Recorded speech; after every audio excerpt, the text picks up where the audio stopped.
المستغاث الى حضرت اللہ تعالی الصلاۃ والسلام علیک یا رسول اللہ۔ احباب میں سے کسی نے ایک سوال بھیجا ہے کہ حضرت ایک کیس آیا ہے، حمل نہیں ٹھہر رہا، 10-15 دن بعد حمل گر رہا ہے، ناد علی شریف پانی پہ دم کر کے دیا، میں نے ٹیسٹ کڑوا آ رہا ہے، الٹی ہو گئی اس لڑکی کو،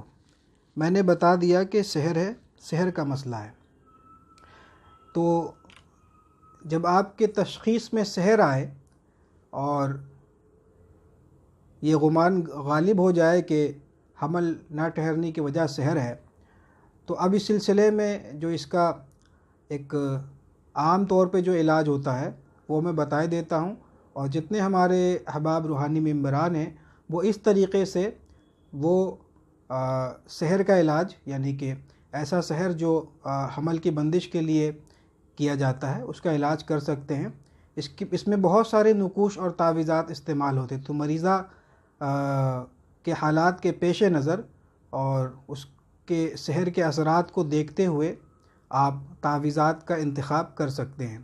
تو وہ آپ کو خود بخود علاج کرتے کرتے انشاءاللہ تعالی اس میں آپ کو ملکہ پیدا ہو جائے گا۔ فی الوقت جو میں نقوش کی طرف آپ کی رہنمائی کروں گا، یہ آپ عام طور پہ اس کو استعمال کریں، انشاءاللہ تعالی اس سے ہر قسم کے سحر اور بندش جو استقرار حمل میں واقع ہوتا ہے، یعنی کہ سحر بندش کی وجہ سے جو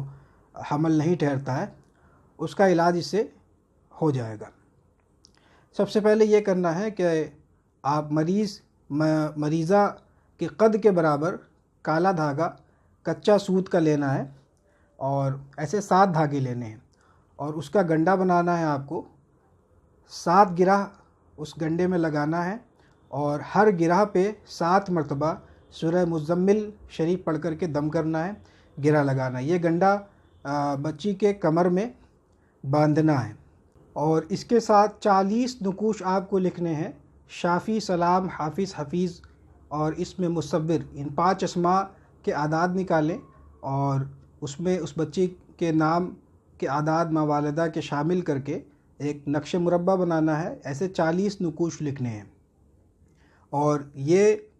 زعفران سے لکھیں گے، اور پیر کے دن اول ساعت میں لکھیں گے اگر ممکن ہو تو، ورنہ آپ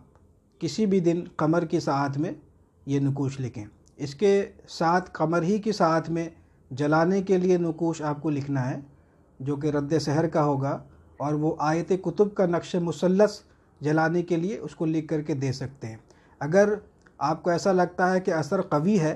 تو ان کو یہ نقوش کاٹن میں لپیٹ کر کے چراغ میں ڈال کر کے جیسے روشن کیا جاتا ہے اس طریقے سے بتائیں کہ سر سے وار کر کے چراغ میں روشن کرے روزانہ، اور اگر اثر تو ہے لیکن بہت زیادہ قوی نہیں ہے تو وہ نقش چہرے پہ، سر پہ اور پیٹ پہ مل کر کے جلانے کے لیے روزانہ بتائیے۔ اور اس کے علاوہ ایک نقش 3 نقوش ان کو آیت الکرسی کا نقش اور شافی، سلام، حافظ، حفیظ کا جو نقش ہے، کہنا چاہیے نقش ذوالکتابت الافاق میں ہے، اور الافاق میں ہی اس میں مصور کا جو نقش ہے، یہ 3 نقوش آپ ان کو لکھ کر کے اکٹھے گلے میں ڈالنے کے لیے دیں۔ تو اس طریقے سے وہ 45 دنوں کے ان کو نقوش بنا کر کے دیں، 45 نقوش پینے والے اور 45 جلانے کے لیے جو میں نے بتایا۔ تو اللہ تبارک و تعالیٰ کے فضل سے انشاءاللہ تعالیٰ اس کا حمل جو ہے وہ اس کو استقرار حمل ہوگا، اور اس کا حمل ضائع ہونے سے محفوظ رہے گا۔ اس کے علاوہ جن عورتوں کا بھی حمل ضائع ہوتا ہے، اللہ نہ کرے، تو ان کو چند باتوں کی تاکید جو ہے وہ ضرور کریں کہ وہ ہر نماز کے بعد آیت الکرسی 1 مرتبہ پڑھیں، اور بیت الخلاء میں جب آئے جائیں تو اس کے جو آداب ہیں، یعنی کہ بیت الخلاء میں جب جائیں تو بایاں پیر پہلے داخل کریں، اور جب نکلے تو داہنا پیر جو ہے وہ پہلے نکالیں، اور نکلنے کے بعد کی دعا اور جانے سے پہلے کی جو دعا ہے بسم اللہ کے ساتھ وہ پڑھ لیں، ٹھیک ہے۔ اور گھر کے دروازے اور کھڑکیاں یہ رات میں جب بھی بند کرے تو بسم اللہ شریف پڑھ کے بند کرے، صبح کھولے تو بسم اللہ شریف پڑھ کر کے کھولے۔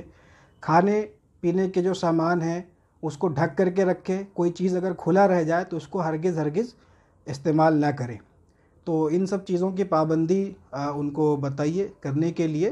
اور ایک خاص تاکید یہ بھی کرنا ہے، اور ہر قسم کے سحر وغیرہ کے علاج میں جو بیماری کے تعلق سے یا حمل وغیرہ کے تعلق سے اگر آپ ان کو نقوش دے رہے ہیں تو یہ ضرور بتا دینا ہے کہ بھیا آپ کو طبی علاج، میڈیکل ٹریٹمنٹ جو ہے وہ اگر آپ چاہیں تو اس کو بھی جاری رکھیں، بلکہ بعض اوقات اس کا جاری رکھنا بھی ضروری ہوتا ہے۔ اس پر انشاءاللہ تعالیٰ کبھی کسی نشست میں اس کی تفصیل جو ہے وہ بتائی جائے گی، تاکہ لوگوں کو یہ کانسیپٹ جو ہے وہ کلیئر ہو جائے کہ طبی علاج اور روحانی علاج یہ ایک دوسرے کی ضد نہیں ہے،